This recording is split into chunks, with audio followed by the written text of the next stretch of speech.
Доброго дня суток, дорогие друзья! А с вами канал Дань памяти.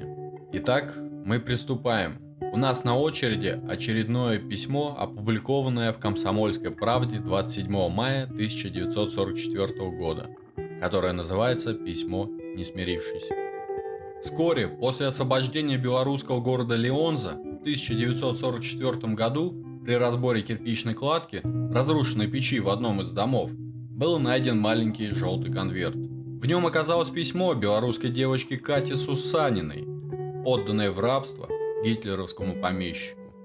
Доведенная до отчаяния, в день своего 15-летия она решила покончить жизнь самоубийством. Перед смертью написала последнее письмо отцу. На конверте стоял адрес: действующая армия, полевая почта, номер, Сусанину Петру. На другой стороне карандашом написаны слова: «Дорогие дяденька и тетенька, кто найдет это спрятанное от немцев письмо, умоляю вас, опустите сразу почтовый ящик. Мой труп уже будет висеть на веревке». Номер полевой почты, написанный на конверте, устарел, и письмо не могло попасть адресату, но оно дошло до сердца советских людей. 12 марта, Леонза, 1943 год. Дорогой, добрый папенька, пишу я тебе письмо из немецкой неволи.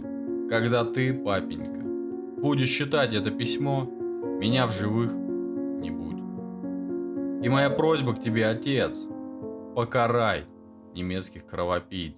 Это завещание твоей умирающей дочери.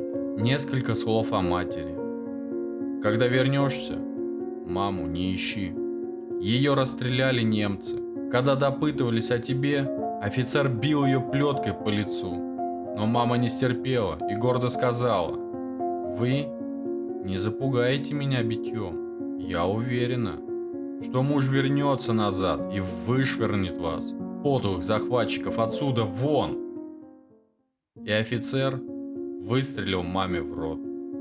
Папенька, мне сегодня исполнилось 15 лет, и если бы сейчас ты встретил меня, то не узнал бы свою дочь.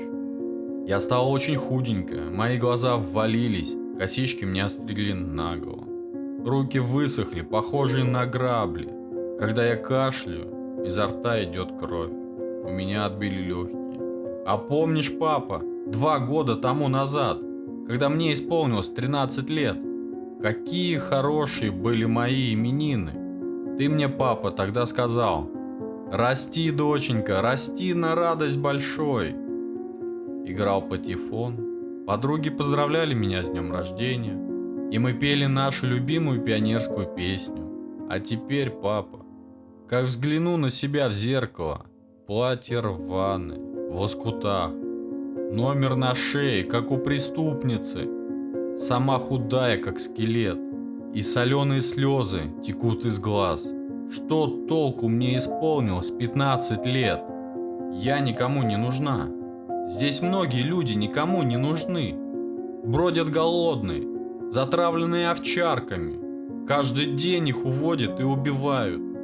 Да, папа, и я рабыня немецкого барона. Работаю немца с шароной прачкой, стираю белье, мою полы. Работаю очень много, а кушаю 2 раза в день. В корыте с Розой и Кларой. Так зовут хозяйских свиней. Так приказал барон. «Рус была и будет свиньей», — сказал он. «Я очень боюсь Клары. Это большая и жадная свинья. Она мне один раз чуть не откусила палец, когда я из корыта достал картошку. Живу я в дворянском сарае. В комнату мне входить нельзя. Один раз горничная полька Юзефа дала мне кусочек хлеба, а хозяйка увидела и долго била Юзефу плеткой по голове и спине.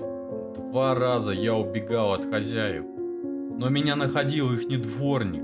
Тогда сам барон срывал с меня платье и бил ногами. Я теряла сознание. Потом на меня выливали ведро воды и бросали в подвал. Сегодня я узнал новость. Юзефа сказала, что господа уезжают в Германию с большой партией невольников и невольниц с Витебщины. Теперь они берут и меня с собой. Нет, Я не поеду в эту трижды проклятую Германию. Я решил лучше умереть на родной сторонушке, чем быть втоптанной в проклятую немецкую землю. Только смерть спасет меня от жестокого битья. Не хочу больше мучиться рабыней у проклятых жестоких немцев, не давших мне житья. Завещаю, папа, отомсти за маму и за меня. Прощай, добрый папенька, ухожу умирать. Твоя дочь Катя Сусанина. Мое сердце верит, письмо дойдет. Итак, это было письмо, опубликованное в «Комсомольской правде» 27 мая 1944 года и называвшееся «Письмо несмирившееся». А я прощаюсь с вами. До новых встреч!